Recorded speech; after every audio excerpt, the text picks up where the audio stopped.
Buenas noches. Hoy en Luz Roja abordaremos algunas de las muchas ideas erróneas que todavía existen en torno a la sexualidad. Ideas que, debido al oscurantismo que ha rodeado al sexo hasta hace muy poco, se han ido transmitiendo de generación en generación hasta convertirse en mitos, es decir, en ideas arraigadas y que nosotros nos hemos atrevido a llamar las mentiras del sexo.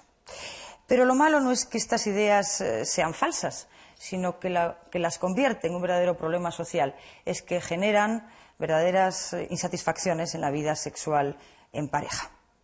Hoy en Luz Roja nos hemos planteado un objetivo, el deshacer muchos de esos tópicos que han marcado y siguen marcando la sexualidad individual y colectiva. Pero antes vamos a escuchar qué es lo que opinan personajes famosos sobre los mitos sexuales. La pregunta fue, ¿qué entiende usted por mitos sexuales? Creo que es curioso que alrededor de algo tan sencillo y tan fundamental y tan entretenido como pueda ser el sexo, y que todo el mundo se ve prácticamente obligado a practicar o a por lo menos a tenerlo en cuenta, esté rodeado todavía de tanto misterio, de tanto mito, de tanta mentira y de tanto invento alrededor. Yo creo que de alguna manera a lo mejor es que se habla demasiado sobre el sexo en lugar de practicarlo y sobre todo en lugar de hablar de él de una manera apacible y normal y de contarse la verdad. Sin embargo, yo creo que los mitos sexuales, se llamen el punto G o se llame el quinto polvo, como me contaban a mí cuando era pequeño, pues sirven para mantener, para darle una cierta alegría y un cierto entretenimiento a todo lo que gira alrededor del sexo. Los mitos sexuales que circulan por ahí no tienen más valor que, bueno, que desempeñar esa función de idealizar lo que no debiera idealizarse, sino practicarse correcta y sanamente. Mitos sexuales. Para mí los mitos sexuales pueden ser una determinada persona o cómo esa determinada persona... O sea, es una actividad, pero que ya ni me acuerdo de cómo era, lo juro. No digamos mitos sexuales, mitos, palabras sagradas, sino falsas ideas sobre el sexo. Hay muchas, yo voy a mencionar únicamente 4, escogidas un poco al azar. En primer lugar, la falsa idea según la cual el varón es un animal más sexual que la hembra, que la mujer. Tiene más deseo y tiene más potencia. Eso es absolutamente falso, entre otras cosas porque en la eyaculación masculina se pierde material bioenergético, el que sirve para fecundar a la mujer, y en cambio en el orgasmo femenino no se pierde ningún material bioenergético. Ese material la mujer lo pierde en el momento de la ovulación, pero no en el momento del orgasmo. Segunda falsa idea, la de que es malo no tener actividad sexual. Yo creo que el ser humano está animado por una sola energía, lo que en Occidente se llama líbido y en lo que en Oriente se llama kundalini. Podemos aplicar esa energía al sexo o podemos aplicarla a otras cosas. Es una opción legítima de cada individuo. Tercera falsa idea, la de que hay muchas perversiones sexuales. Solo hay una, la violencia. Obligar a la otra persona a hacer algo que no quiere hacer. Cuando dos adultos sanos mentalmente deciden hacer algo, eso es siempre legítimo y ortodoxo en el sexo, no es perverso. Y por último, quizá la falsa idea más grave de todas es la que pretende que el coito es una especie de encontronazo entre lo masculino y lo femenino. Al contrario, el coito es una zona intermedia entre el varón y la mujer, y al transitar por esa zona el varón tiene que desarrollar la parte femenina que lleva dentro, renunciando en parte a la masculina, y la mujer tiene que hacer lo contrario, desarrollar su lado masculino. De esa forma se crea el andrógino, que es el ser humano perfecto, porque ya no es ni varón ni hembra, sino exclusivamente ser humano. Yo entiendo por mito sexual toda aquella afirmación que pretende ser aplicable a todo el mundo y que yo creo que es habitualmente falsa. Es exactamente lo contrario de los refranes, que suelen tener bastante razón porque están basados en la experiencia. A mí me parece que los mitos sexuales, ese tipo de planteamientos de si el hombre está más dispuesto, la mujer no, es mejor tener un aparato más grande y tal, todo esto me parece producto de la teoría. Y yo no creo más que en un solo mito, que es que cuanto mejor se sienta uno, mejor van las cosas. Eso sí, pero en ese cuanto mejor sienta uno entra toda la variedad posible, toda la imaginación, todos los papeles No creo, por lo tanto, en ninguna de esas cosas que se llaman mitos sexuales. Creo en la satisfacción personal y en el bienestar. Ahí sí. Pues bien, esto es lo que piensan algunas personas conocidas sobre los mitos sexuales. De hecho, a Victoria Prego estará dentro de unos momentos también aquí en el plató de nuestro programa para seguir hablando sobre las mentiras del sexo. Pero vamos a comenzar por desmontar algunos de los mitos sexuales, de las falsas ideas que hay en torno al sexo.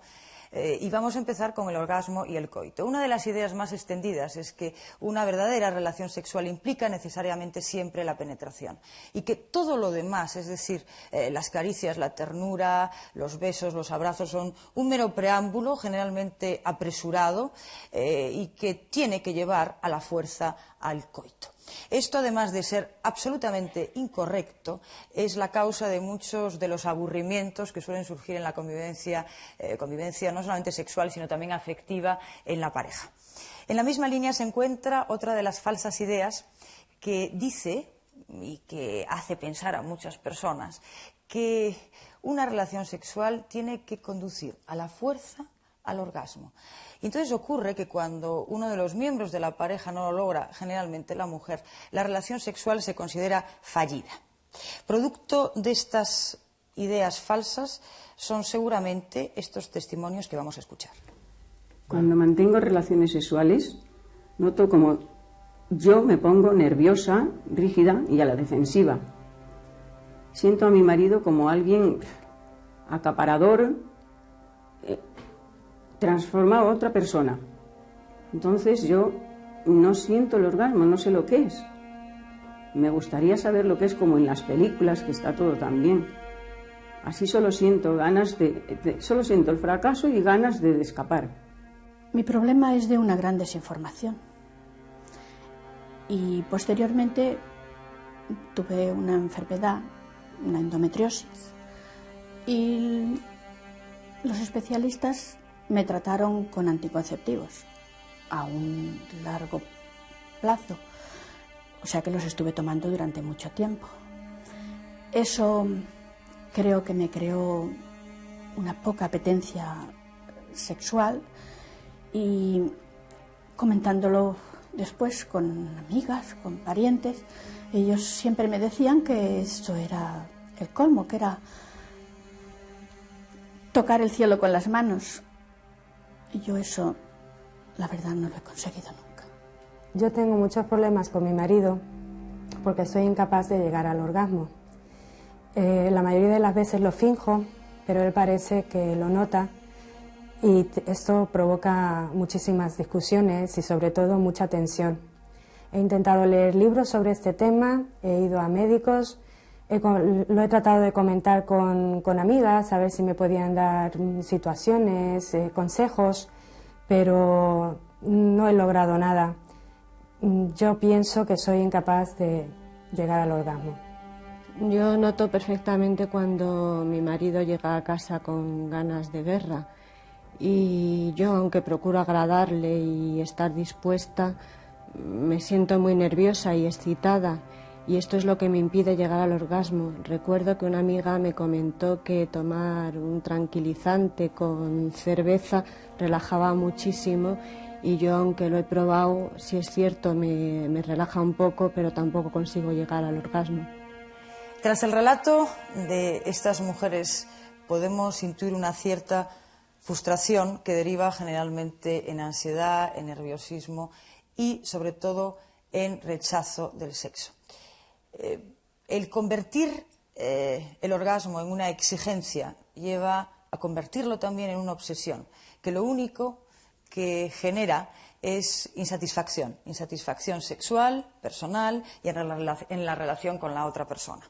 Por supuesto que la penetración y el orgasmo son dos aspectos importantes dentro de la relación sexual, pero no son lo único ni tampoco, en ningún modo, el objetivo final.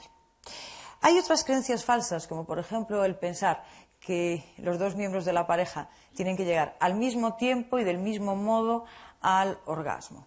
Es como pensar que la relación sexual tiene que ser como una especie de operación donde todo está absolutamente sincronizado.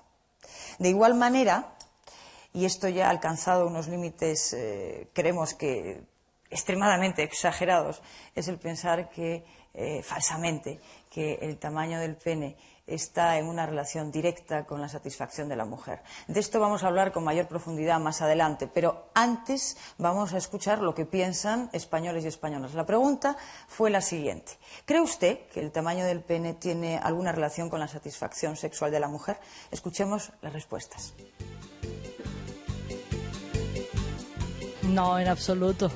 Hay un refrán que dice: más vale chiquitita y juguetona que grande y tontona.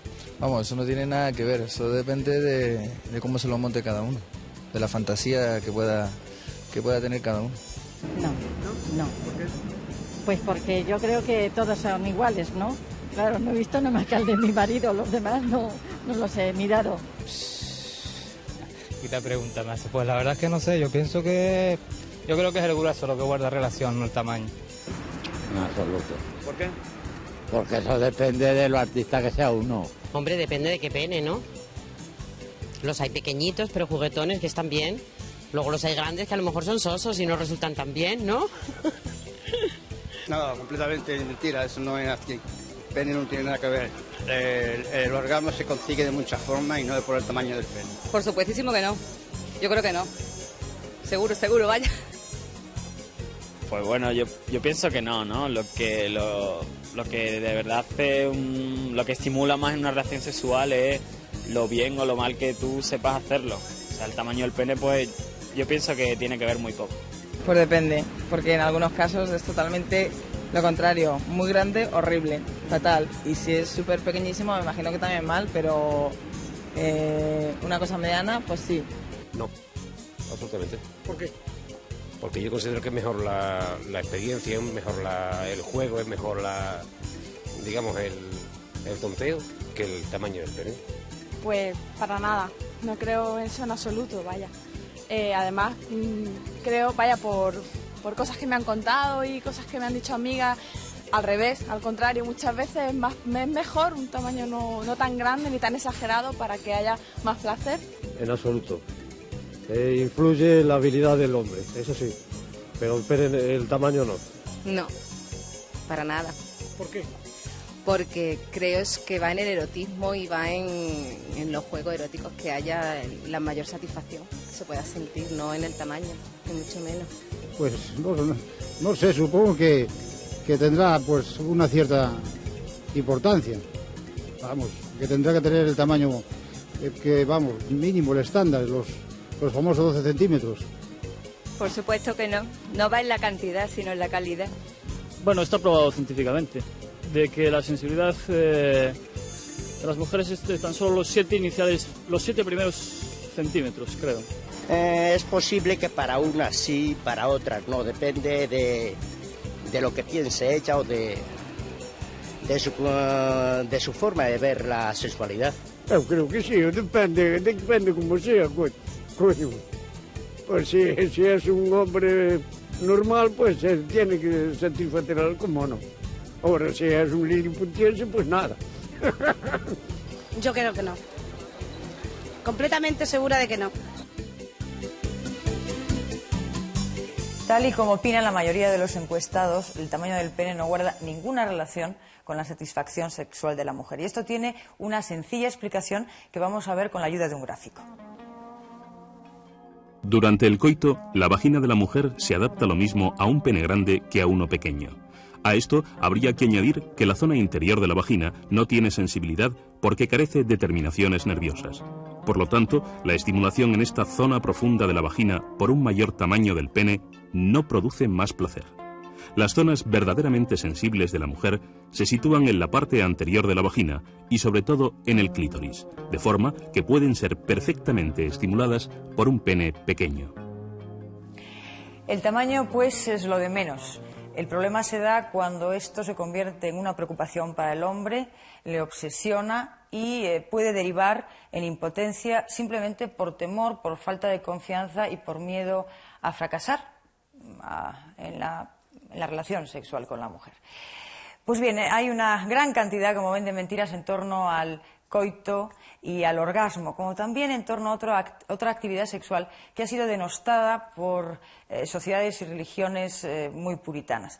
Me estoy refiriendo a la masturbación, que ha sido contemplada como fuente de muchísimos males físicos y psicológicos. Lo vamos a ver dentro de unos instantes.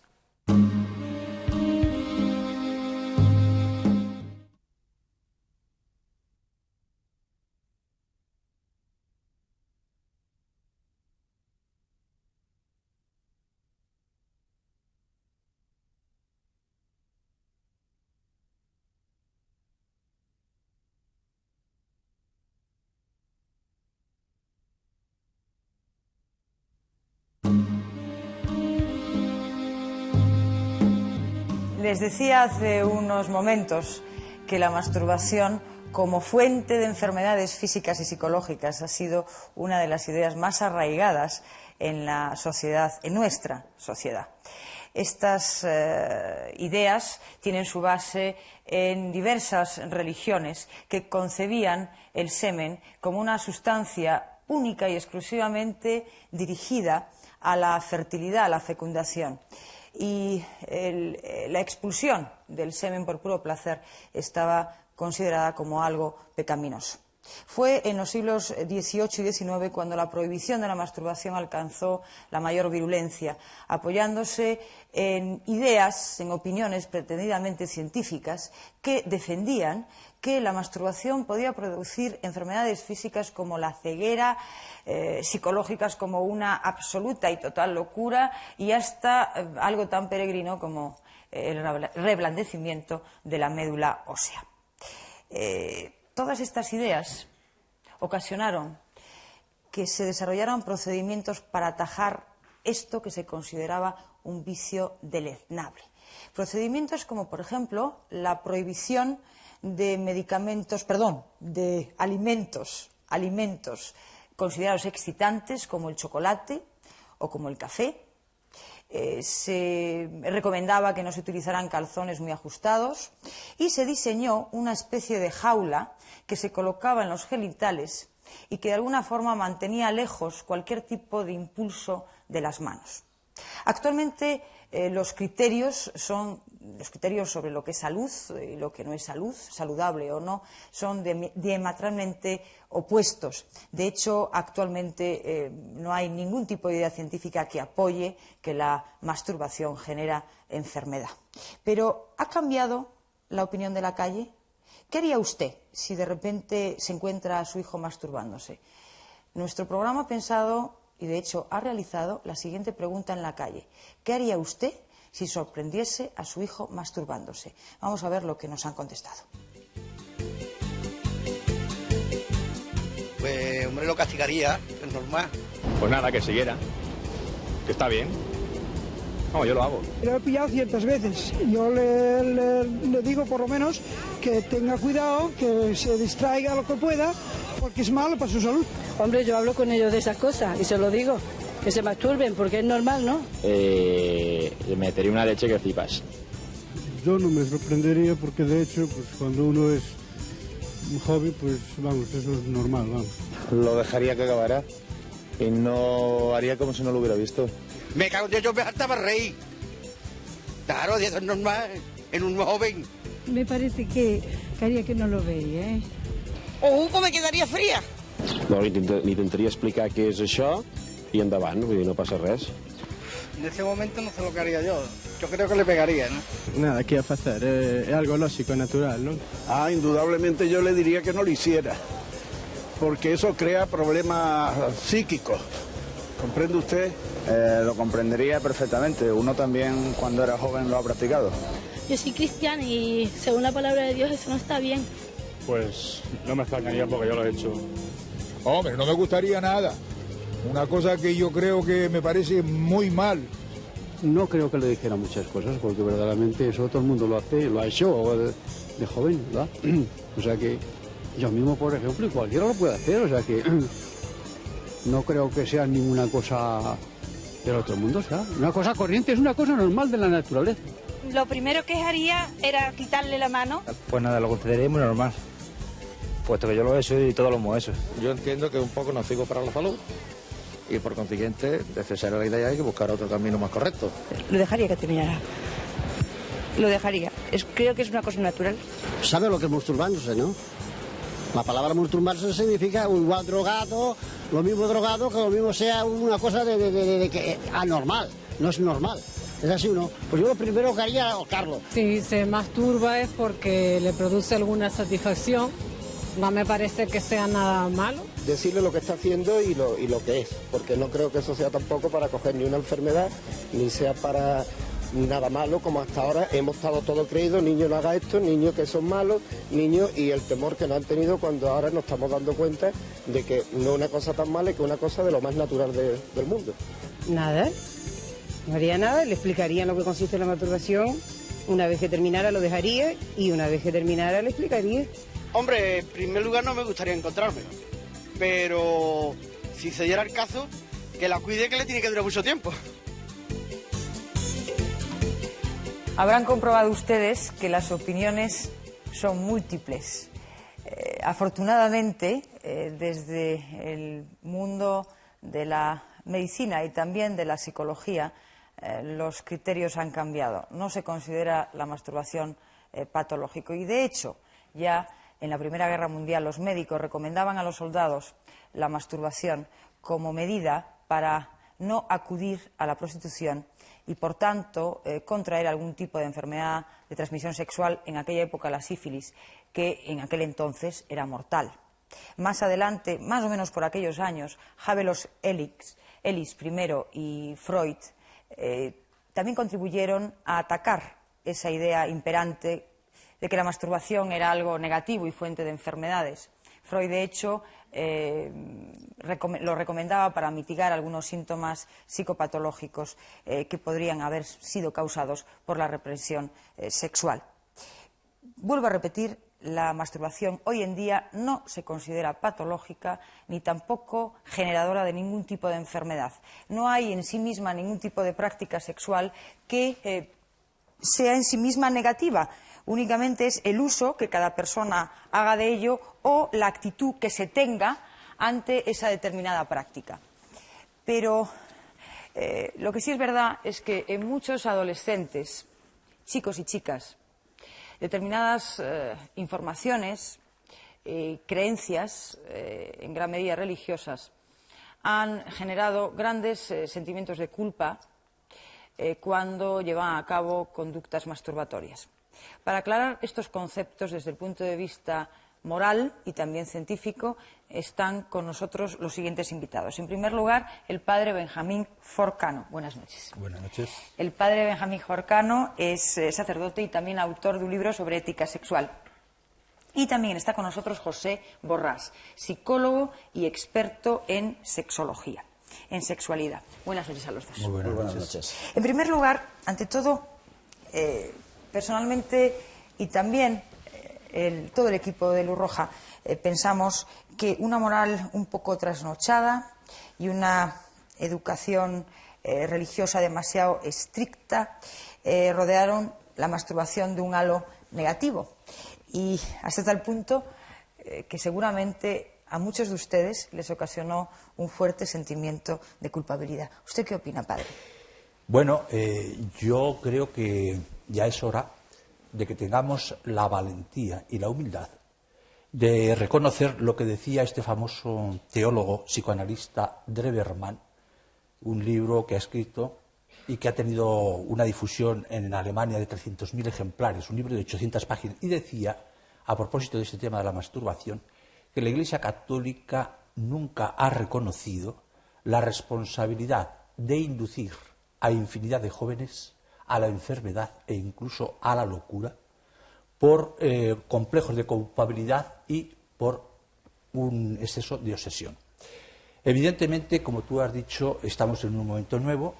Yo me apunto a ese nuevo talante, a ese nuevo espíritu del Concilio Vaticano II, donde dice que los cristianos, todos, tenemos que buscar un nuevo camino, una nueva mentalidad, una nueva manera de entender la realidad humana de mano con la ciencia. Compaginar, colaborar a la par. Este es el estilo, el talante del Vaticano II. Entonces, evidentemente, como tú decías antes, tenemos toda una época anterior, no los 10 primeros siglos, en los cuales no sale para nada el tema de la masturbación. Es curioso. Como algo negativo y como algo pecaminoso. Nada, está ausente en la literatura eclesiástica, lo cual es un hecho a tener en cuenta. ¿Por qué a partir concretamente del siglo X, ¿verdad?, es cuando comienza a convertirse en un problema la masturbación y en un problema polémico y negativo? Y considerarse pecado. Pecado. Entonces vienen ahí las razones que se dan para decir que la masturbación es un acto desordenado. ¿Por qué? Porque se parte de un presupuesto, de una mentalidad precientífica, ¿no? Y la resumo rápidamente. Y lo primero es que se parte del supuesto de que la sexualidad está hecha exclusivamente para procrear, y esto dentro del matrimonio. Por tanto, toda otra actuación sexual, incluso dentro del matrimonio, que no se ajuste a la procreación, que busque incluso el placer por sí mismo como una meta directa e inmediata, es pecaminosa. Y usted, padre, en este momento opina que la masturbación no es pecado, es una conducta más de la sexualidad humana. Yo, como ser humano, tengo que estar abierto a lo que dice la ciencia, y como cristiano, porque lo que dice la ciencia es voz de Dios.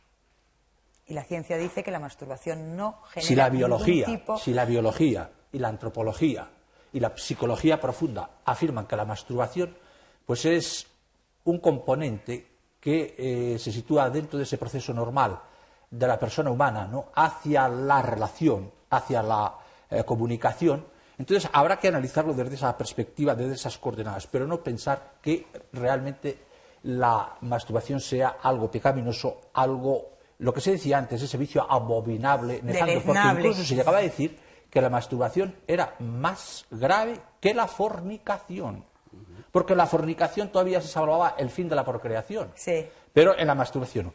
Entonces yo creo que quitar este complejo de culpa, ¿no?, que dura siglos, no se hace porque sí, sino porque realmente avanzamos. Hoy tenemos la posibilidad de un conocimiento más exacto, más profundo, más equilibrado de lo que es la sexualidad humana. Evidentemente que en la Edad Media, comenzando por Santo Tomás y otros grandes teólogos, desde unos presupuestos precientíficos donde ellos creían que el portador de la vida humana era solamente el varón aportando el semen y que el semen era una vida en pequeño, atentar contra el semen en la masturbación era como una especie de homicidio. Claro. Todo eso es precientífico, ya lo sabemos. ¿Por qué? Porque hasta el siglo XVII, ¿verdad?, con Grach y después posteriormente, sí, en el siglo, como tú ya habrás dicho antes, pues no tenemos conocimiento del proceso fecundativo de la realidad humana.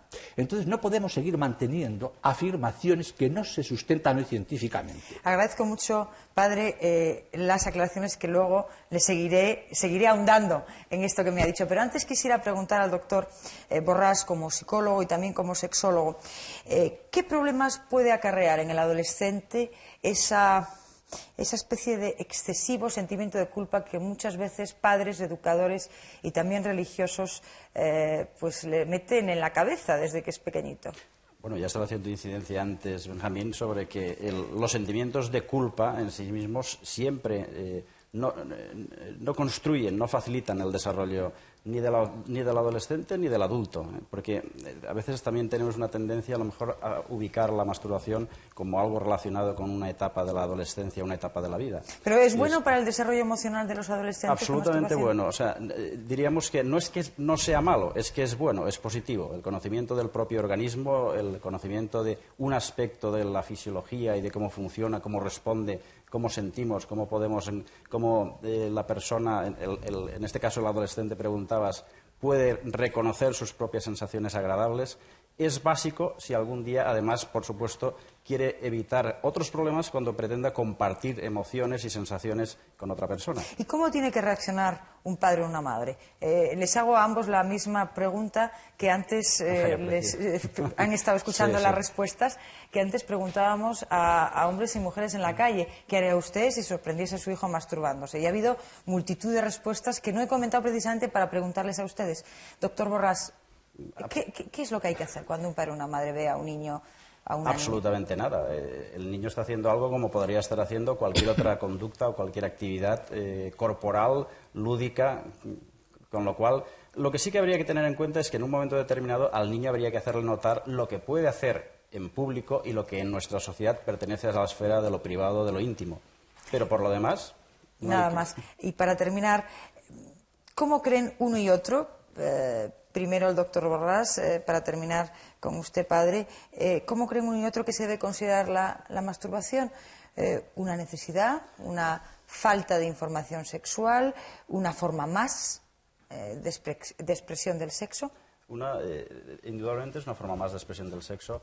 Y yo diría, un poco al hilo de lo que, por ejemplo, la última de las intervenciones que he visto en el vídeo, un poco un mito ligado al de la masturbación es el mito de que el sexo o la sexualidad, el semen se desgasta, se agota, que una masturbación, si se pasa de ciertos límites, desgastaría a la persona. Eso creo que es una de las primeras cuestiones que habría que aclarar. Durante todas las etapas evolutivas de la persona, no solo en la adolescencia, aun viviendo una relación de pareja satisfactoria y gratificante, la masturbación puede cumplir perfectamente y cumple un papel dentro del marco de lo que es el encuentro sexual, la placidez con uno mismo. Y también, en un momento determinado, es simplemente un relajo de tensiones, sin más complicaciones y no tiene más trascendencia. ¿Y usted, padre, cómo cree que debemos bueno, este es un problema complejo. Yo pienso que ¿me va a dar una respuesta corta? Sí, cortita. O sea, desde el punto de vista biológico, los biólogos dicen que, claro, la sexualidad, en concreto la masturbación, tiene un soporte orgánico, ¿no? Ahí hay una producción desde las glándulas, hay una secreción que produce impulso, tensión, comezón, necesidad. Pero, ¿usted qué opina? Pero es que lo biológico es importante para lo moral. Sí. No puedo desvincular. Una visión global de la persona tiene que tener en cuenta esta, porque si no, entonces, ¿en qué construyo yo o sobre qué edifico la visión moral? Sobre el aire, sobre la irrealidad, ¿no? Esto por una parte. Y luego entiendo que esta necesidad o esta tendencia profunda de todo ser humano, del niño, del joven, no se queda en sí, va hacia el otro. Pero eso es un proceso que hay que ir cuidando, desarrollando, cultivando, y ahí puede ocasionalmente, periódicamente, aparecer la masturbación. Incluso hay autores que dicen que el fenómeno masturbatorio, desde un punto de vista biológico, sería como ejercería o ejercitaría una función autorreguladora, equilibradora. Padre, ¿es una necesidad? ¿Sí o no? Biológica, sí. ¿Es una necesidad biológica? ¿Es fruto de una falta de información sexual? No, yo creo que va inserta en el mismo ser humano. ¿Es una forma más de expresión sexual? Creo que sí. Ahora, habría que integrarla en la totalidad de la persona, del sentido completo de la sexualidad, para no decir que esto sea, digamos así... es una forma más. Una forma más, sí, pero no la definitiva ni la completa. Por supuesto, por supuesto. Muchísimas gracias, padre Folgado. Muchísimas gracias, doctor Borràs, por estar aquí esta noche en Luz Roja. Y ustedes se preguntarán por qué hay tantos mitos sobre la sexualidad. Pues seguramente porque muchos años el sexo ha sido tabú. Casi siempre que se hace historia y se habla seriamente de la sexualidad, se menciona al doctor Kinsey, un biólogo, zoólogo de la Universidad de Indiana, que fue el primero en preguntarse qué es lo que pasaba con la sexualidad humana y en recoger información a través de entrevistas de miles de estudiantes, de universitarios y universitarias, de hombres y mujeres, y es el que descubrió en un principio que la mayor parte de la gente, alguna vez en su vida o durante mucho tiempo, se masturbaba. Nosotros hemos hablado con uno de sus más queridos discípulos, el doctor Beckhard, y van a escuchar ustedes cómo fue de dificultoso y de terrible los primeros pasos en la investigación de la sexualidad. El doctor Kinsey era profesor de biología en la Universidad de Indiana en los años 20 y como biólogo tenía mucho interés en la reproducción y en el comportamiento sexual. Él comprendió que teníamos muy poca información sobre la conducta sexual de los seres humanos. Sabíamos mucho más sobre la sexualidad de nuestros animales domésticos que sobre las personas. Y esto le provocó una gran curiosidad como científico. En 1937 y 1938, algunas mujeres que pensaban contraer matrimonio pidieron a la universidad que organizase algún curso de preparación. Y la universidad decidió organizarlos para aquellas personas casadas o que se iban a casar. Fue difícil encontrar profesores. Se eligieron, como usted puede imaginar, un sacerdote, un abogado, un sociólogo y también un biólogo, por los problemas de la reproducción. El biólogo fue el doctor Kinsey. El curso tuvo mucho éxito y el doctor Kinsey se convirtió en el más popular entre los estudiantes. El sacerdote se dedicó únicamente a decir que no se debía hacer el amor antes de casarse. El abogado manifestó abiertamente que no sabía casi nada sobre sexo y solo informaba sobre cuestiones relacionadas con la propiedad, el derecho, el divorcio. El doctor Kinsey, en cambio, gustaba mucho, porque hablaba con franqueza y honestidad. Si no sabía contestar a alguna pregunta, decía, pues no sé, hay algunos que opinan así y otros de esta otra manera. ¿Qué es lo que opináis vosotros? Pedía la participación de los estudiantes. Y así comenzaron a acudir a él para consultarle sus problemas. Aprendió mucho de sus vidas sexuales y de sus actitudes. Un día se dio cuenta de la valiosa información que tenía entre manos, de la importancia de los datos que estaba recogiendo, y empezó a escribir un libro. Invitó a otro amigo biólogo, el doctor Robert Crook, y entre los dos desarrollaron un estudio estructurado. Comenzaron a recoger ordenadamente información en sus clases, primero de los estudiantes y más tarde de todas aquellas personas que se prestaban a ello. Y así comenzó el informe Kinsey. Gracias al doctor Kinsey y a otros muchos investigadores y estudiosos que siguieron su camino, se han podido desmontar muchas de las ideas y creencias falsas que hay en torno a la sexualidad y, en concreto, a la masturbación. Y se ha sabido que la mayor parte de las personas, hombres y mujeres, se masturban o se han masturbado alguna vez en su vida. Hay muchas encuestas. Nosotros hemos elegido una donde nos va a dejar muy claro las edades y también la frecuencia que hay en España en torno a la masturbación. La primera pregunta fue, ¿ha practicado o practica usted la masturbación?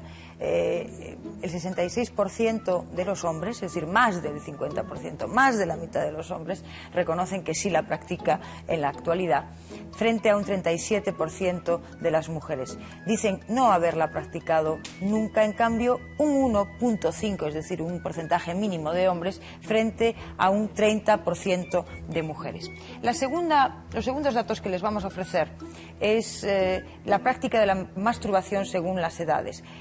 Fundamentalmente se concentran en la adolescencia y juventud, entre los 14 y 29 años, donde se da el mayor porcentaje de actividad masturbatoria. Y también quisiera señalar ese 29% que aparece en las edades de 50 o más. Con lo cual, esto ayuda a desmontar la idea falsa de que las personas mayores de 50, 55 años poco a poco van perdiendo la sexualidad. Quiero recordar una entrevista que mantuvimos con dos geriatras, uno de ellos de 92 años, en uno de nuestros programas, los problemas de la tercera edad, los problemas de los mayores cuando pasan los años, donde reconocían mantener una relación sexual y, en concreto, una relación masturbatoria ellos mismos y también otros muchos hombres y mujeres mayores, bastante mayores. En tercer lugar, y por último, aparecen la frecuencia aproximada con la cual hombres y mujeres en general practican la masturbación. Y me voy a referir fundamentalmente a los picos. En la mujer, varias veces al mes, un 33%, y varias veces a la semana dicen practicarla el 31% de los varones. Pues bien, con todos estos datos, con la entrevista que hemos mantenido con el padre Forcano y también con el doctor Borrás y con las consideraciones que he hecho hasta el momento, no queremos hacer aquí en Luz Roja una exaltación de la masturbación. Lo único que pretendemos es desdramatizar, erradicar las ideas falsas, las mentiras que hay en torno a la masturbación. Luego, ustedes podrán hacer lo que quieran, y tan normal es aquel que se masturba y no le genera sufrimiento como aquel que decide o no quiere o no le apetece masturbarse. Pues si la masturbación no es una cosa únicamente de hombres, como aparece aquí en los datos, tampoco lo es la necesidad sexual. Hablaremos dentro de unos momentos de esa creencia que hasta puede sonar ahora divertida, aunque realmente es vivida y pensada por muchos. Esa imagen del hombre insaciable, deseoso y dispuesto en toda situación, en toda circunstancia, para mantener una relación sexual, y esa imagen de la mujer pasiva, con la clásica jaqueca, que rechaza constantemente una relación sexual. Pero esto lo vamos a ver dentro de unos momentos.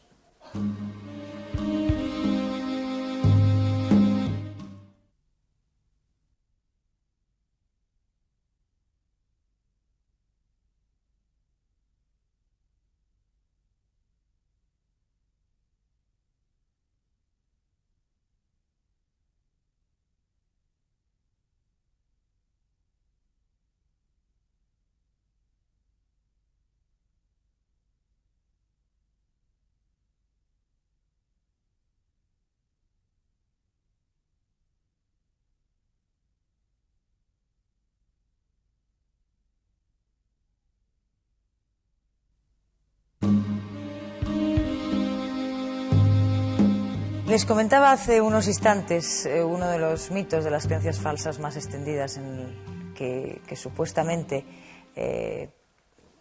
pues presenta al hombre siempre dispuesto y con una necesidad de mantener una enorme frecuencia en sus relaciones sexuales, mientras que la mujer permanece pasiva, reacia y rechaza tales relaciones. En Luz Roja nos hemos planteado hacer un experimento. Quizá a muchos de ustedes les recuerde pues un programa que se llamaba Objetivo Indiscreto, porque hemos colocado una cámara oculta en un videoclub y hemos provocado una supuesta insinuación en los clientes, hombres y mujeres. Vamos a ver sus reacciones, pero antes les voy a presentar a nuestros invitados. En primer lugar tenemos con nosotros a María Pérez. Buenas noches. Buenas noches. La doctora María Pérez es psicóloga y además es presidenta de la Federación Española de Sociedades Sexológicas. Junto a ella está también el doctor Félix López. Buenas noches. Buenas noches. El doctor Félix López es catedrático de Psicología de la Sexualidad de la Universidad de Salamanca. Y antes de que ustedes vean ese pequeño experimento que seguramente dará mucho que hablar, quisiera preguntarle al doctor López la siguiente pregunta. ¿Es cierto que el hombre necesita tener más relaciones sexuales que la mujer? Bueno, yo creo que en cierta medida es cierto, por lo menos culturalmente, porque el hombre, además de tener relaciones para pasárselos bien, dice tenerlas para contarlo. Es decir, que de alguna manera los hombres quieren luego fardar y quieren contar, es decir, ponen en juego su autoestima, su autoafirmación, su figura frente a los amigos. Se sienten mucho más obligados. Pero no es por necesidad, sino por... Claro, yo no creo que tengan más necesidad, sino que hay una cultura que fomenta esa competencia y que incluso se usa con otros fines. Es decir, se instrumentaliza la sexualidad para demostrar su poder, su capacidad y su eficacia. Eso finalmente es un error para el propio hombre porque hace que de una u otra manera el hombre se tenga que examinar en las relaciones sexuales y se tenga que evaluar a sí mismo frente a la mujer, frente a sí mismo y frente a los amigos. Lamentable tenerse que examinar también de estas cosas. Desde luego. ¿Y es verdad, doctora Pérez, que el hombre siempre está dispuesto y la mujer no? En principio, y comentando lo que decía Félix, sí, parece que es así, por lo menos se sienten obligados a ello. Porque en la autoestima del hombre está el dar una respuesta a cualquier requerimiento sexual. Parece que el hombre siempre tiene que estar dispuesto, mientras que la mujer no. Para el hombre, el seducir concluye cuando se lleva a la mujer a la cama. Para la mujer, el sentirse deseada ya es suficiente, ya es un logro, y eso alaba su autoestima. Pues vamos a ver si les parece las imágenes de ese pequeño experimento que ha realizado Luz Roja en un videoclub. ¿De qué género? Ocultamos nuestras cámaras en un videoclub y sustituimos a los dependientes habituales de este establecimiento por dos ganchos. Se trataba de comprobar cómo reaccionaban personas de ambos sexos ante una invitación nada inocente. Yo es que esta noche no tengo nada que hacer, no sé, yo se lo decía por si quería que tomásemos un café o una cena. ¿Qué dices? No sé, vamos, sin ningún ánimo de ofenderla, vamos, nada más lejos de la realidad. No, por Dios, no. Pero por favor, señora. Bueno, perdone, yo si quiere lo único que puedo hacer es... ¿Y por las noches qué hace usted? ¿Es necesario que se lo tenga que decir? No, le pregunto por la acción que tiene la película, que va un poquito de este tema. Porque me parece a mí que va usted muy deprisa. No, que va, no. Se lo digo por la película. No. No, de verdad, en serio. Mire, es que la película, bueno, pues no es un videoclub, es una tienda de ropa y entonces entra una clienta y un dependiente, que es curioso, ¿no? Yo a veces me quedo sorprendido con las casualidades de la vida, ¿no? Y bueno, pues le dice eso de la cena y al final se van a cenar y... Pues me parece... Y a veces la vida supera la pues ficción, se está equivocando. Por favor, no está Vicky, porque llevo un montón de tiempo viniendo a esta tienda. Llevamos... Perdone, mire, sí que será nuevo, pero creo que se está adelantando usted demasiado. ¿Nos quedamos? ¿Quedamos? ¿Estás de cachondeo o qué? Yo no. ¿Tú sí? ¿Cómo quedamos?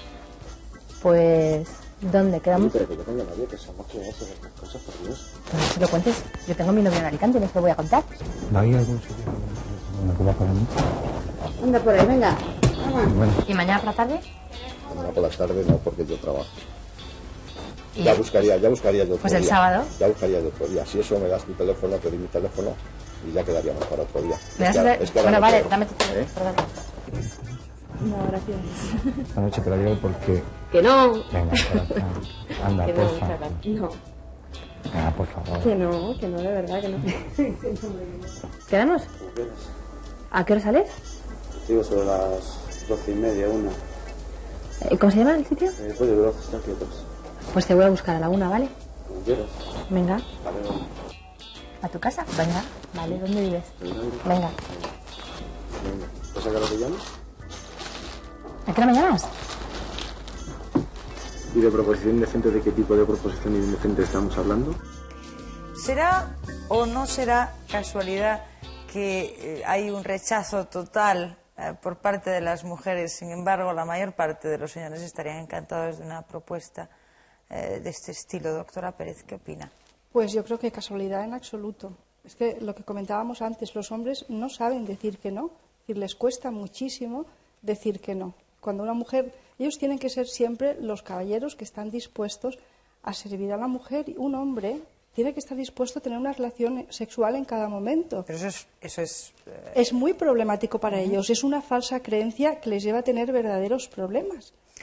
Sí, yo creo que ese es un factor. Seguramente también hay otro que me parece importante, y es que, de hecho, por razones desde luego culturales, pero no habría que descartar que hubiera otras también, las mujeres necesitan más motivos, digamos, para irse a la cama con un varón. Los varones en general necesitan menos motivos para irse a la cama.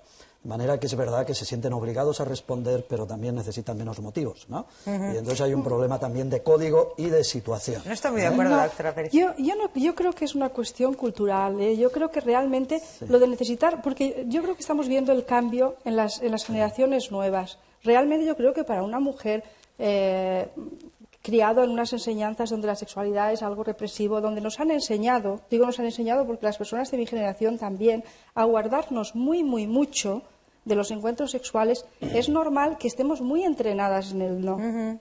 Sin embargo, ahora yo insisto en que cada vez veo más casos de chicas que no tienen ningún problema en hacer propuestas abiertas. Entonces, ningún doctora Pérez, problema. doctora... Y no creo que las mujeres tengan ese mito de que la mujer necesita estar enamorada para tener relaciones y el hombre no, yo no estaría de acuerdo. Vamos a ver, yo me estoy refiriendo no a que las cosas tengan que ser así, ni que sean siempre así, sino que sociológicamente, tomados como grupos hombres y mujeres, bastaría hacer una prueba pues, con los que están aquí.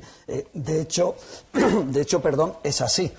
Naturalmente eso tiene explicaciones, y tiene explicaciones culturales, y estoy totalmente de acuerdo con Entonces, ello, ¿no? la frase el hombre ama cuando desea, mientras la mujer desea cuando ama, ¿es verdad? ¿Es mito? ¿Es realidad? Yo creo que, como dice Félix, si hiciéramos esa prueba, en este momento podría ser realidad para mucha gente. Pero insisto en que la educación tiene mucho que ver. Y además es que estamos viendo esos cambios. Es decir, las mujeres, la mujer que deseaba antes, bueno, es que el desear era un verdadero peligro. Pues hemos tenido tantos problemas con falta de deseo en las mujeres, que además para una mujer es mucho más fácil, eso sí que se ve en consulta. Por ejemplo, es mucho más fácil en una pareja aceptar que una mujer tenga un problema de deseo. Es perfectamente aceptable por los dos. Pero un hombre con problemas de deseo es mucho más complicado aceptarlo por la propia pareja. Sí, y yo creo que como hecho sociológico, vuelvo a decir, sí que en cierta medida esa frase es verdad. Es verdad que es más frecuente que las mujeres se quejen de falta de intimidad, de falta de afecto, de falta de comunicación. Y comparativamente es verdad que es más frecuente que los hombres se quejen de falta de actividad sexual, de pasión, de placer sexual. Pero eso tiene explicaciones, y lo que yo creo que harían muy bien en descubrir ambos esos es que es muy bueno que la mujer recupere el placer de la sexualidad, como en muchos casos ya es así, y que el varón recupere el bienestar del afecto y de la intimidad, y que se encuentren realmente en la igualdad. Hablando de la igualdad, profesor Félix López, me ha traído a colación una pregunta que les quería hacer a los dos. Hablando de las mentiras del sexo, parece ser que la mujer está visto en nuestra sociedad que tiene que ser la que lava los platos, la que cuida la casa, la que cuida a los niños. Ahora también tiene que trabajar, ser una excelente profesional, ser una madre estupenda, una amante maravillosa, estar siempre súper atractiva y seductora total, que las mujeres lo tenemos bastante apretado, ¿no? Bastante mal. A mí me gustaría preguntarles a los dos, antes de pasar a una encuesta que les vamos a ofrecer, ¿cómo ven ustedes la igualdad, las mentiras del sexo con respecto a la igualdad real que existe ahora en las casas de muchos españoles y españolas que sí que creen con la cabeza que tienen que repartir las tareas domésticas, el tiempo de ocio, el tiempo de trabajo, pero no ocurre así? ¿Por qué? Desde el punto de vista clínico, yo lo que he ido observando y cada vez más es que hay muchos problemas de falta de deseo en las mujeres debido al conflicto de rol. Es decir, un poco a lo que tú estabas comentando. La mujer se ve obligada a desempeñar un papel doméstico, de supermujer, de buena profesional, y se ve obligada a ese papel que no es y eso muchas veces lo que hace es generarle una hostilidad hacia el compañero. Ella ha estado saliendo a lo que es el trabajo profesional, ha estado comprometida, mientras que el hombre tiene un rechazo a lo doméstico muy grande. ¿Y qué es lo que hay que hacer entonces, profesor López? Pero ese conflicto de rol es muy importante cada vez. Bueno, lo que hay que hacer es muy complejo y son muchas medidas, pero vamos, yo constato que mientras en el campo escolar, en el campo incluso laboral, aunque también hay desigualdad, se han hecho grandes avances, la verdad es que dentro de la casa somos un desastre de desigualdad en general, y es bueno reconocerlo, y seguramente pues habrá que empezar por prácticas educativas en las que, por ejemplo, los hijos y las hijas hagan tareas equivalentes y se les exija de manera semejante. Habrá que empezar porque las mujeres mismas nos exijan a los varones, es decir, que sean beligerantes en este tema, ¿no? Porque solo las mujeres beligerantes consiguen de nosotros que hagamos alguna cooperación. Las mujeres bondadosas, las mujeres que nos aceptan, las mujeres que nos quieren, fácilmente nos dan facilidades para la desigualdad doméstica.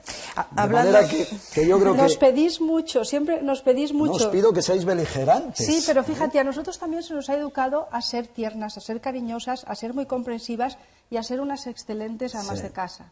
Entonces, el ser beligerantes muchas veces a la mujer le cuesta mucho. Claro. Le cuesta, porque eso también forma parte de su autoestima, el sentirse reconocida en el ámbito doméstico. Entonces, muchas veces se produce una escisión grande y cada vez me encuentro con más mujeres, cosa muy curiosa. Antes parece que eran los chicos los que tenían ganas de casarse, pero es que curiosamente yo me estoy encontrando cada vez con más profesionales, sobre todo, bueno, estamos hablando de mujeres profesionales que tienen la vida económica resuelta. Que en esos casos piensan que el matrimonio es una desventaja muy grande para ellos. Pero vamos a ver, fijaros, me vas a perdonar, Félix, y luego te doy de nuevo la palabra, pero antes quisiera que vierais la diversidad de opiniones que hay todavía ahora cuando se habla no solamente de roles, sino de frecuencia sexual, volviendo a la pregunta inicial. Luego lo vamos a comentar, las respuestas, con la doctora Pérez y el doctor Félix López, pero la pregunta que hemos planteado en la calle ha sido la siguiente. ¿Usted quién cree que necesita hacer el amor con más frecuencia, el hombre o la mujer? Escuchen. Con más frecuencia, la mujer, porque me parece que es más potente sexualmente. Yo creo que el hombre. ¿Por qué? Pues no sé, yo creo que es el instinto animal que se repite en todas las especies, tanto las humanas como las que no lo son. En realidad yo creo que la mujer, lo que pasa es que normalmente el que más lo manifiesta es el hombre. La mujer normalmente tiene que reprimirse un poco. El hombre. Hombre, por lo que encuentro siempre, el hombre siempre es el más fuerte, la mujer siempre es la más floja. La mujer. ¿Por qué? Pues normalmente, hombre, no sé, yo pienso que es más sensual, ¿no? Entonces necesita en principio más ella. El hombre. No sé, siempre tiene ganas. Yo creo que es ambas partes, pero la mujer lo oculta. La mujer lo oculta más y el hombre lo exteriorizamos más, ¿eh? Sin ninguna duda el hombre. Porque nació para eso.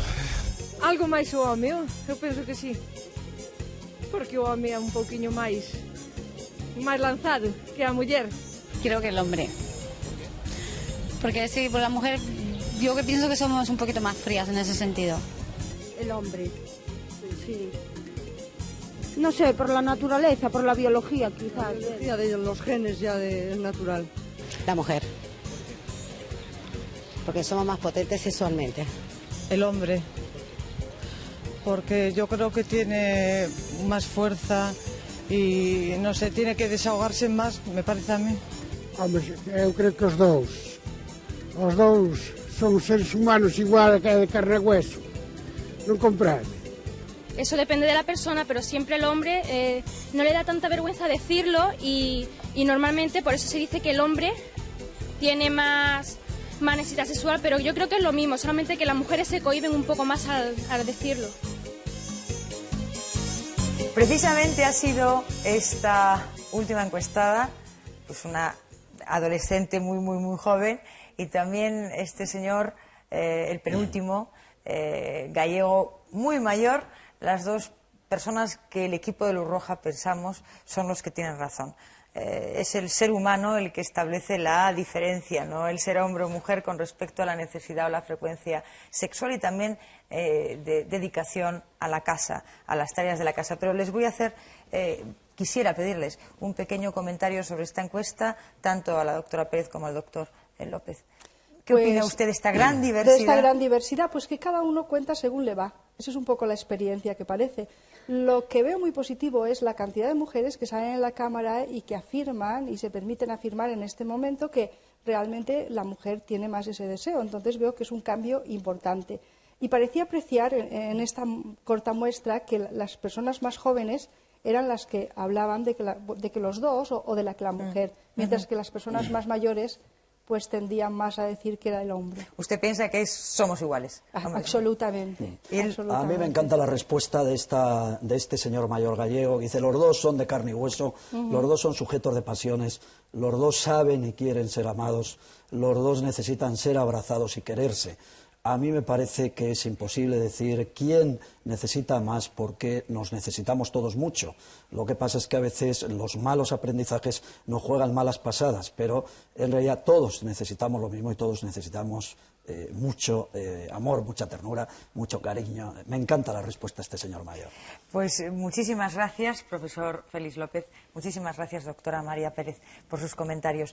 Dentro de un momento y en el último bloque del programa vamos a tratar quizá del mito más generalizado en este momento en España. El sexo es una actividad natural que no necesita información.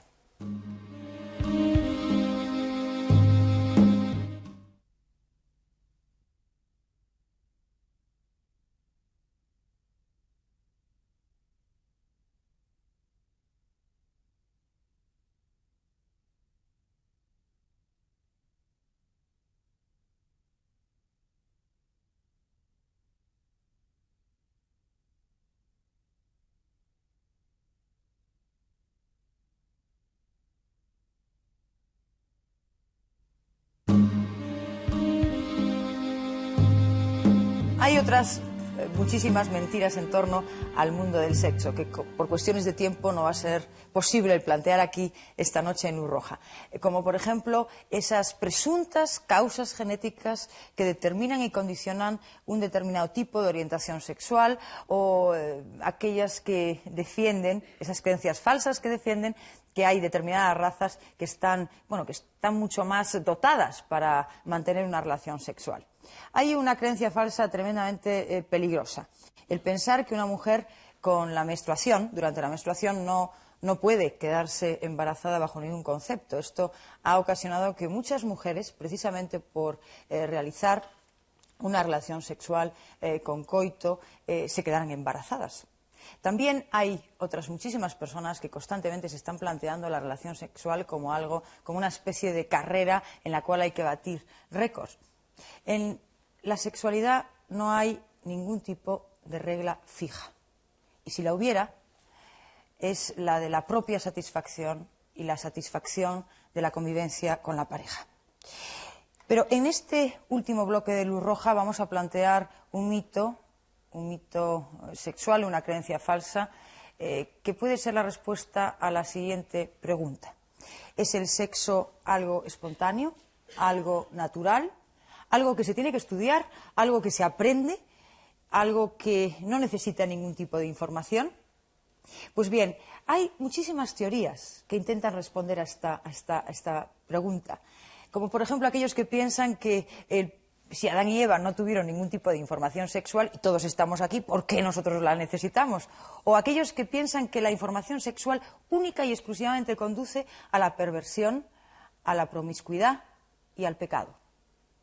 Pues nosotros vamos a intentar primero saber qué es lo que opine la gente de la calle. Y esta vez nuestros corresponsales han planteado la pregunta fundamentalmente a gente mayor, a hombres y mujeres, la mayor parte de las ocasiones a la salida de oficios religiosos. Y la pregunta tiene un cierto truco, porque lleva implícita una respuesta negativa. La pregunta fue la siguiente: ¿por qué cree usted que no es necesaria la información sexual? Vamos a escuchar las respuestas. ¿Por qué no es? No es necesario, pero yo creo lo contrario, que debería estar todo el mundo informado. Porque no hace falta, porque nunca ha hecho falta, no sé por qué ahora tiene que hacer falta, ¿no? Siempre, toda la vida lo hemos sabido todo y no hemos necesitado que nos informen tanto en la televisión. Es quizás un poco morboso, incluso para la gente pequeña y para la gente joven es hasta morboso. Porque eso es una cosa natural y eso es como la comida y la misma naturaleza de la persona lo pide. Yo eso le he pensado bastante, ¿no? Y yo digo muchas veces, cuando están con tanta educación y enseñando tanto a las criaturas, ¿quién enseñó a Adán y Eva? Yo no sé por qué no es bueno. Yo diría que sí, que es bueno. ¿Por qué no? Porque ya bastante se sabe, no menester que lo pongan tanto, si eso es una cosa que los niños ya saben más de la cuenta, ¿para qué tanto? Yo lo veo, desde luego, excesivo, ¿qué quiere que le diga? Sí se debe de tener algo. No tanto, ni tanto como antes, que no se tenía nada, ni tanto como ahora que se tiene todo. No, David, tenía que ver tantas cosas en la televisión que salen, tanta guarrería y tanta cosa. Sí es necesario tenerla, pero no con tanto acoso como está apareciendo en todas las cadenas de televisión. Parece que fuese algo que se hubiese descubierto ahora, ¿no? Y que no sea algo natural como ya es en toda la vida. No siempre ha habido tantos programas y todo el mundo hemos sabido lo que era el sexo. Entonces, bueno, está bien que de vez en cuando haya un programa que informe, pero no esté acoso, porque parecen anuncios de publicidad ya los programas del sexo. Debía de haber una información sexual pero adecuada y bien hecha, no así a lo bestia como lo están haciendo, que se estropean los programas de televisión. ¿Que no es necesario? Sí, es necesario. Es necesario tener una información, no una, sino varias, para que cada uno saque la conclusión que mejor crea conveniente, porque no todo el mundo informa igual. Bueno, a mí ahora mismo en la televisión se está pasando un poquito, en el tema sexual. Hombre, un poco hay que saber, no va como nos fuimos nosotros en nuestra época, pero de todas maneras ahora se está pasando un pelín, me parece a mí. No creo que no sea necesario, sino creo que es muy necesario y muy conveniente para la juventud y para muchos mayores ya también. Teniendo una buena información y cumpliéndola, no es como la democracia, que tenemos democracia pero abusan de ella. Y el sexo es igual. Yo creo que sería necesaria, siempre que se haga bien hecha y a unas horas determinadas, ¿no? Yo creo que no, que ya se están pasando un poquito y sobre todo algunos programas a unas horas que verdaderamente no son las propias para esos programas porque son demasiado tempranos y la verdad los críos todavía están prácticamente viendo la televisión. Como he dicho antes, se pasan un poco. Yo creo que se pasan un poco y sobre todo en determinados programas, como he dicho antes, de que ya con tantas escenas y tantas cosas no creo que es lo más adecuado. No, necesaria sí. Ahora, una información que sea realmente pues buena, positiva y que realmente sea para bien, porque hay informaciones que lo que hacen es, pues mira, pues algo negativo, que eso no se tiene que hacer. Tiene que ser una información sana, buena y como Dios manda. Una información, como dice esta señora, una información positiva y sana. Por supuesto que todas las personas que hacemos Luz Roja, asesores y desde el primer hasta el último miembro del equipo, somos partidarios de ofrecer una información sexual, puesto que pensamos que es la única manera con la que se puede acabar con esas creencias, esos mitos falsos que únicamente provocan problemas e insatisfacciones. Pero, ojo, estamos hablando de una información responsable. Lo que no nos parece admisible es que disfrazado de información sexual se ofrezca pornografía a través de los medios de comunicación, atendiendo más al morbo que a una información clara y sobre todo a horarios que consideramos son infantiles.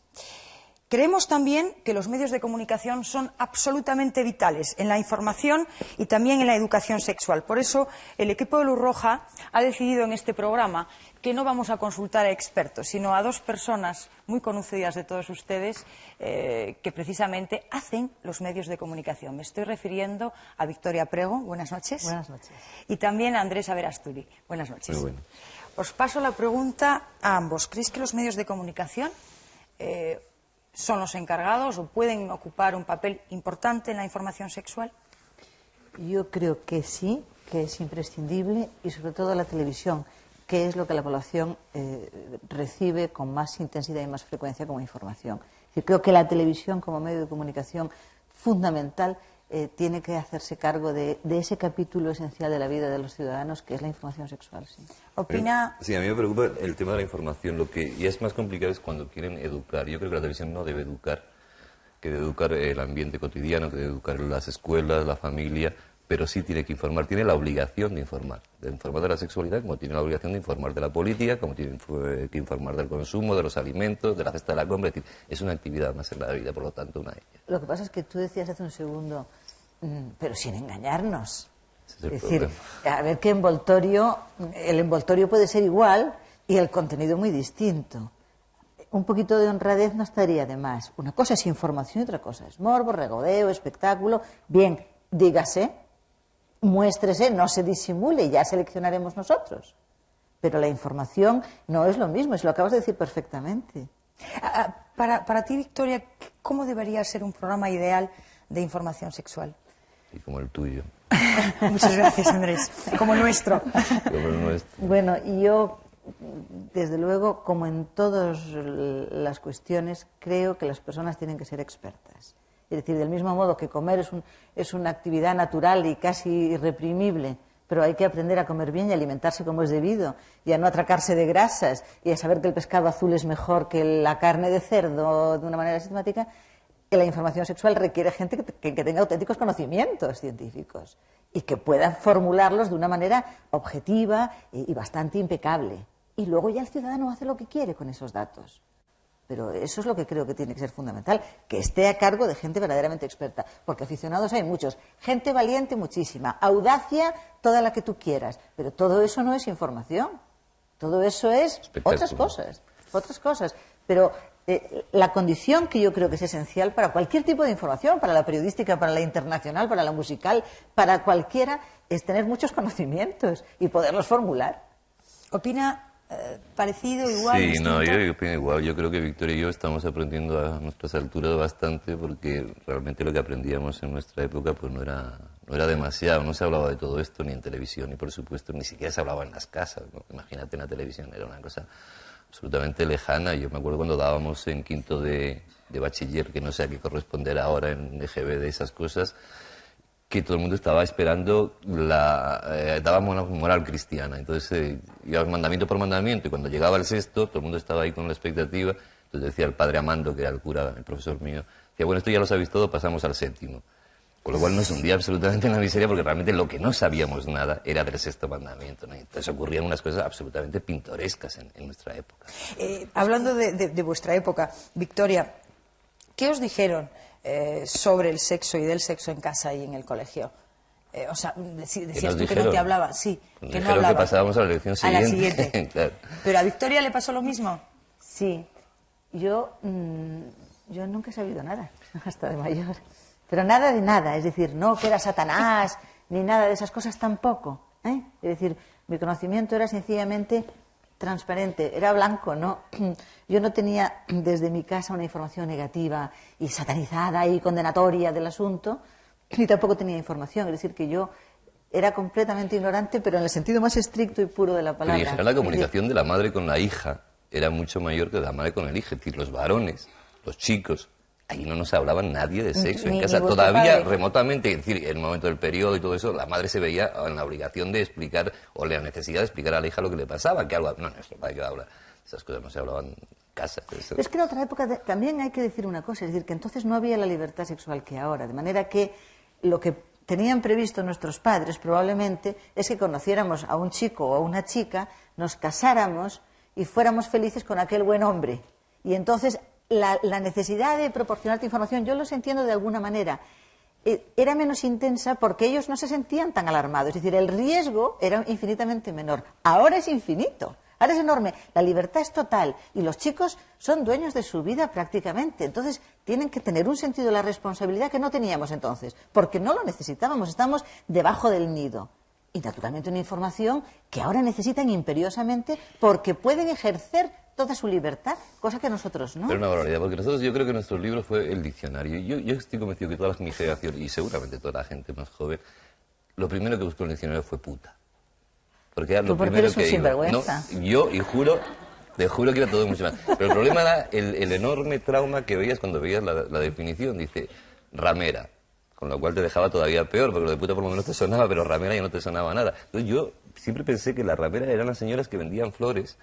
Porque luego veías ramera y decía, mujer pública que negocia con su cuerpo. Me acuerdo absolutamente. Yo me imaginaba que negociaba con el cuerpo porque llevaban las flores así y que vendían por ramas, que vendían los claveles allí en el mercado. Y durante no sé cuánto tiempo creí que las pobres floristas eran rameras, con lo cual pido disculpas a las floristas, ¿no? Es decir, íbamos a golpe de diccionario y a golpe de mentira sexual. Y había quien confundía el esperma con el esputo y ya no sabía si el esputo era el esperma, no sé qué. Te miraban a ver si tenías fimosis y corría todo tipo de rumores. Cuando en los colegios te miraban para ver si tenías fimosis, cosa que me parece muy bien, fue una cosa, un adelanto. Pero claro, nosotros nadie nos decía qué es lo que nos miraban. Entonces pensabas que te estaban mirando a ver si habías pecado o no habías pecado. Había todo tipo de teorías sobre por qué te miraban de repente el pitilín. Y ahora, todos los adolescentes, todas las personas que nos están escuchando seguramente tienen en su casa un diccionario donde consultar como hizo Andrés Aberasturi cuando era adolescente. Pero seguramente que ustedes se preguntarán, algunos de ustedes, ¿quién debe de ser el encargado? ¿Los padres, los educadores o los medios de comunicación? O con los medios de comunicación. Victoria, ¿qué piensas? Porque ahora la gente se pasa, y sobre todo los niños, mucho tiempo delante de la televisión. Sí, yo pienso dos cosas diferentes. A mí el mundo de las relaciones sexuales me parece importantísimo, importantísimo para la vida de los seres humanos.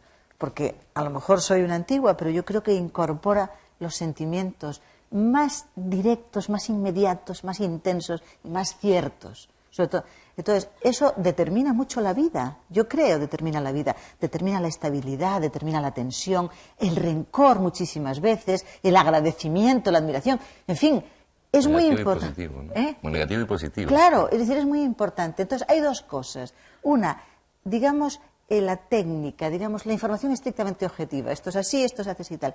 Y luego la intimidad, que son los sentimientos, la comunicación y tal, y ahí no puede entrar nadie. ¿Entiendes? Entonces, a mí, tal y como yo lo veo, que soy una ignorante en este asunto, es decir, la información concreta y objetiva es imprescindible. Creo que deben hacerlo. Hay libros.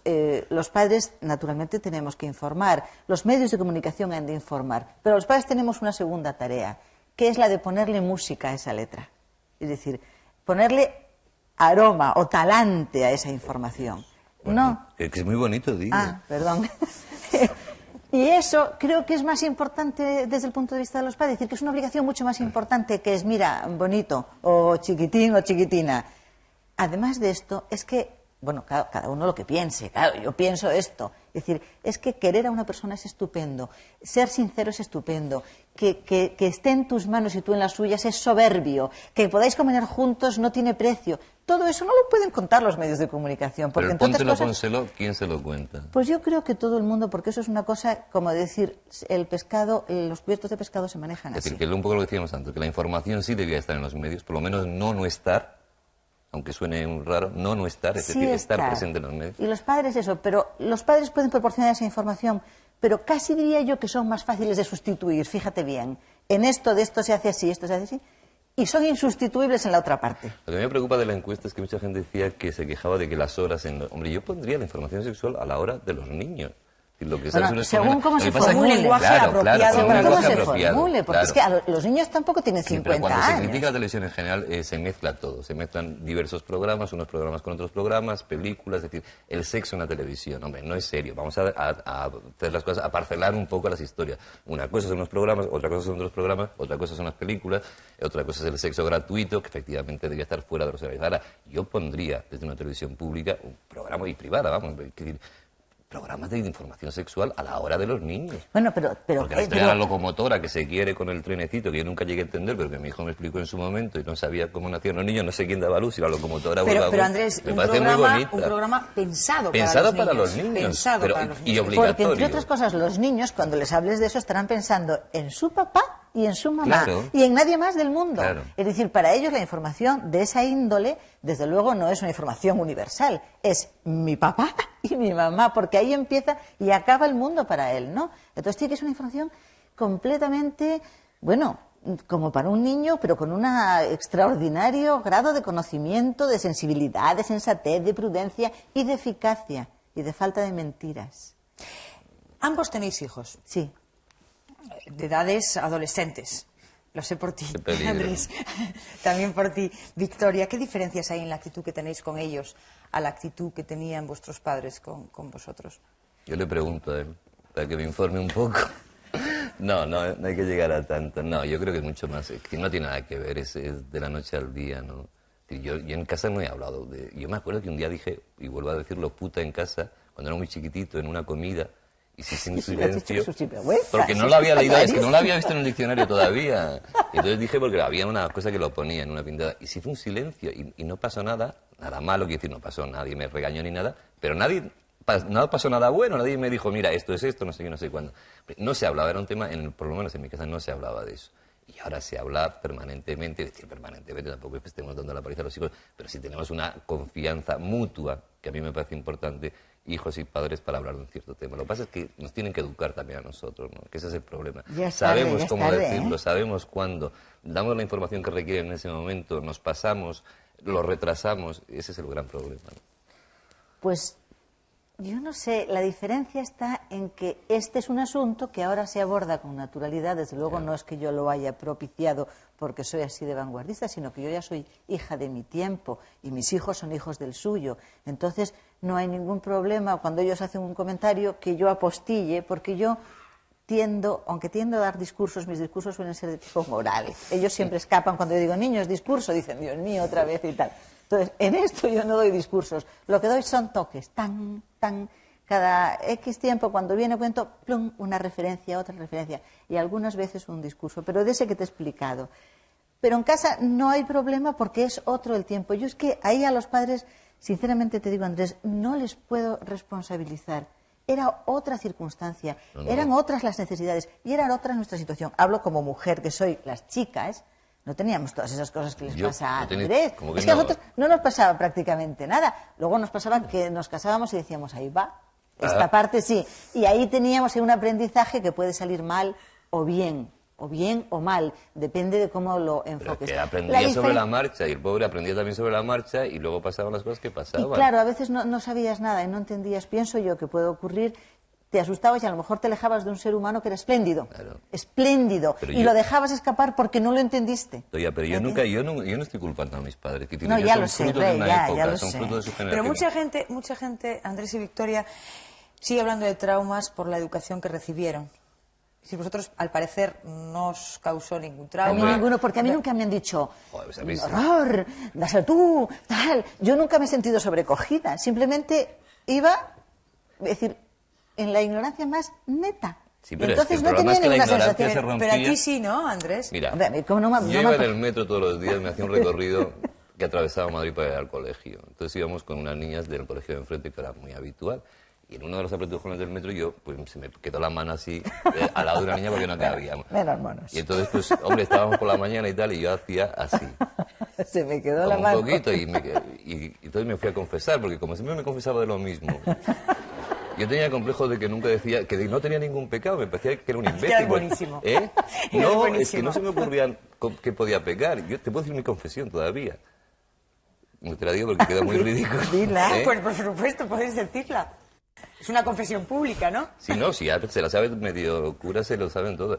Digo muchas mentiras, me enfado con mis hermanos, me voy a disfrazar por la mañana de vez con mis padres y tengo mucho genio y ya no me acuerdo de más. Porque eso, el ya no me acuerdo de más, te salvaba de todo el resto. Y entonces decidí, aconsejado por un amigo, que aquello había sido un acto impuro. Y entonces me confesé de aquel acto impuro del metro con la señorita aquella, la que yo hacía así. Y entonces el cura debió entender otra cosa. Y entonces hablaba de tocamientos y tal, para producir un gusto al cuerpo y tal. Y yo decía, hombre, pues, tocamientos eran gusto al cuerpo, pero la verdad es que daba gustito y tal. Pero claro, cuando ya venía la última pregunta del cuántas veces, era lo terrible, porque yo dije, pues no sé, yo calculando por estaciones de metro, dije, pues unas 200 o por ahí. El cura se llevó las manos a la cabeza porque él hablaba de una cosa, yo de otra, y aquello fue un descalzaperro. Entonces ya no sabía yo si había pecado mortalmente, si podía hacer así, no podía hacer así, en qué consistía, por qué se asustaba de las 200 veces. El problema era que te dejaban en la inopia. Claro, 200 veces que habías hecho... Claro, yo calculaba cuántas veces había movido claro. el dedo. Y él se refería a otra cosa, obviamente, ya, claro. ¿no? Y no se creyó lo de las 200 veces porque era un récord, hubiera sido un récord en todo caso. O sea, que te has curado ya de todos los traumas. No, pero luego la vida te va haciendo enseñando. confesiones públicas de una forma tan no, abierta. Es cierto que la vida te va enseñando, siempre tienes gente que te... Lo que pasa es que tienes mucha desinformación, te informan mal, eso lo vas superando, te das cuenta que eso no es, y un poco la vida te va enseñando también. Lo que también es bonito aprender de la vida. ¿Vosotros creéis que los españoles tenemos en este momento, ya terminando el siglo, suficiente información sexual? El que la ha querido tener la ha podido obtener, ¿eh? Es decir, yo creo que en este... Es decir, la información no ha escaseado en los ultimísimos años, no ha escaseado en los ultimísimos años. Otra cosa es que todo el mundo haya hecho la acción de obtenerla. Y, bueno, los niños siguen naciendo y se siguen convirtiendo en adolescentes, de manera que esto no sobra nunca. Esto es como, insisto, la información dietética. Yo creo que hay una determinada capa social, o como lo quieras llamar, que sí tiene acceso a esa información sexual y a esa educación, y que hay una enorme mayoría. Pero si ven la tele, Andrés, si ven la tele. Ya, pero una cosa si es los ver españoles la tele. ven la tele. Ya, pero lo que más hacen es ver la tele. ¿Pero ven información sexual en la tele? ¿O quedamos en que no? Que aparte de esto que empezaba hace poco, aparte de Hablemos de Sexo cuando empezó, que supuso una revolución, es pintoresco que hace 4 años, el programa que hiciste, 4 o 5 años, ¿no? Supusiera una revolución dentro de esto. Es decir, una cosa que cambió un poco las estructuras y que mucha gente se escandalizó. Es decir, todos esos conceptos que manejabais y que se manejan ahora, ¿los entiende toda la gente cuando todavía no se sabe usar un anticonceptivo? A mí me preocupa y por eso creo que los medios de comunicación debían de insistir en esa historia, ¿no? Yo mucho creo más. En la televisión, mucho más que en la radio, por ejemplo. La radio, la prensa, las revistas, nada, más que en las revistas, no, porque las revistas hay que ir a comprarlas, cuestan dinero. La televisión es primero gratis, segundo está en casa. Es decir, que yo creo en la tele para esto como para casi todo. Pues muchísimas gracias, Victoria Prego. Gracias, Andrés Averasturi, por todo. Por haberse confesado. Por haberse confesado, por habernos contestado todas las preguntas y también por haber contestado positivamente a la necesidad de que los medios de comunicación, y en concreto la televisión, sea un medio para transmitir información sexual, como decía una de las señoras de la encuesta, sana y positiva y, por supuesto, responsable. Esperamos haber contribuido con este programa a desterrar algunos de los mitos sexuales que han ayudado a formar creencias erróneas en torno al sexo. Nada más por hoy. Les espero dentro de 7 días y muy buenas noches.